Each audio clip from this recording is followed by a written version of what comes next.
Welcome back to the channel, dear friends. If you're new here, make sure to subscribe, hit the like button, and leave your thoughts in the comments. This is the space where we explore timeless wisdom, navigate life's emotional storms, and seek a peaceful direction in a noisy world.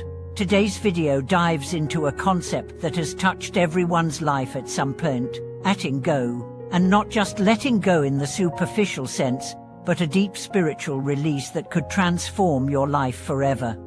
Why does letting go bring more than clinging tightly ever could? Why did the Buddha say that true possession begins with release, and that peace comes not from having, but from not needing? We are going to explore these questions, not through abstract theory, but through vivid real-life stories about relationships, ambition, grief, betrayal, and renewal. You'll discover why letting go is not about losing, but about winning in the truest sense. Imagine a woman devastated by betrayal, who divorced her unfaithful husband only to be haunted by the past. She couldn't sleep, couldn't eat, constantly asking herself, "Why did this happen to me? Was I not enough?" She went to a monastery for a retreat, hoping for answers. A monk asked her a question that changed everything. Why do you live every day with someone who has already left your life? That simple truth struck her heart. Letting go wasn't forgetting, it was choosing to stop letting the past control her. She began writing a letting go journal, noting each day what she was choosing to release. In 6 months, she had transformed. The burden lifted. She began volunteering and mentoring women with similar experiences. Her life didn't just continue, it expanded. Another story speaks of a mother who lost her child. She held his toys, stared into the distance, haunted by grief.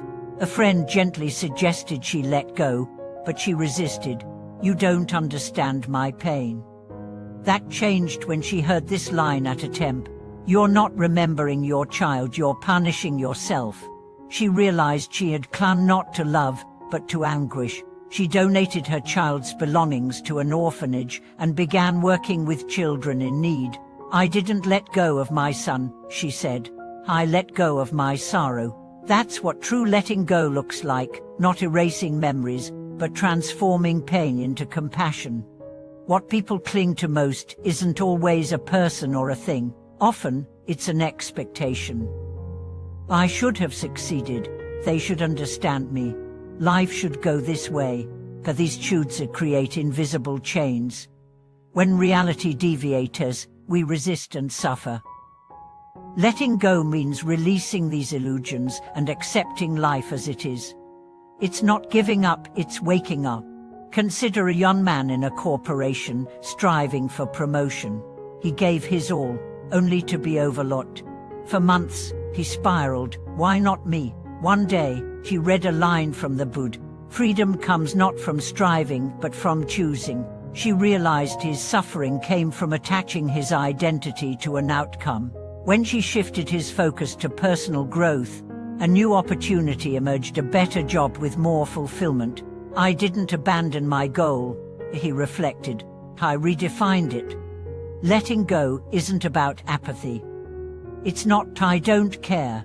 It's "I no longer allow this to control me." You still love, dream, and act, but with awareness, not obsession. You stop letting what's beyond your control ruin what's within your control. Take the story of a retired professor from Yunnan. Once disgraced by false accusations, he drank heavily, cursing his fate. But a near-fatal accident left him unconscious for days. In that state, he dreamed he was climbing a mountain with a massive load of rocks. A voice asked, "Why don't you let go?" Upon waking, he changed his life. He wrote books, taught students, planted vegetables. "I thought I needed justice," he said, "but I needed peace." Years later, he was speaking at universities, inspiring others with his resilience. Many of us think others owe us an apology, an explanation, closure. But those debts are imaginary. Waiting for them is like staring at cold leftovers, refusing to throw them out. They neither nourish nor disappear, and they block your next meal. The choice is yours, cling or clear. Let go, and the feast of life returns. The Buddha said, a true freedom is not being forced by choice. We often think life demands one extreme or another, career or family, this person or that path. But real freedom lies in stepping back from false dichotomies and seeing space. Letting go doesn't reduce your options, it creates them. So what do you really let go of? Not just people or possessions, but stress, ego, illusions, the need to control. Letting go is not retreat, it's revolution. It's choosing authenticity over appearance, serenity over drama. There was once an old man in a small town who lost his job, his savings, and even his health. But he smiled every day. A neighbor asked, "How do you stay so peaceful?" He replied, "When I lost everything, I finally found what matters: sunlight, breath, kindness. I had to lose the noise to hear the silence." That's the paradox of life. Emptiness reveals fullness. Many cling to the belief that if they let go, they'll have nothing. But the opposite is true. Only when your hands are empty can they hold something new. Releasing the old is not denying its value, it's honoring it by moving forward. Every act of letting go is an act of hope. As we come to the end of this journey, reflect: what are you holding too tightly?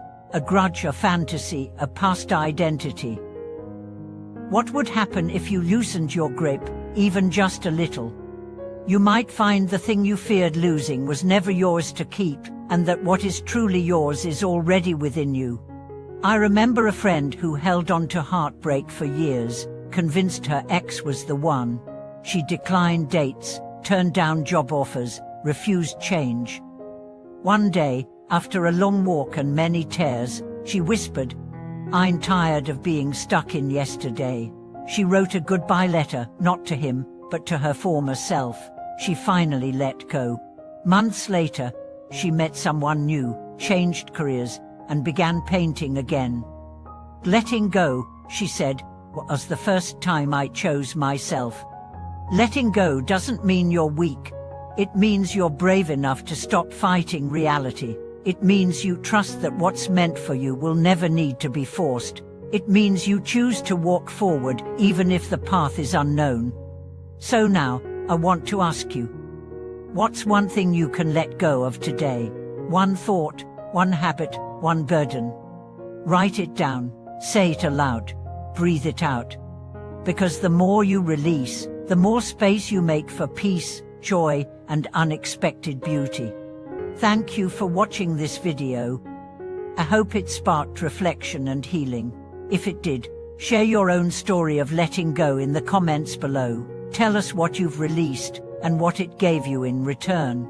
Don't forget to like, subscribe, and help us keep sharing wisdom that transforms lives.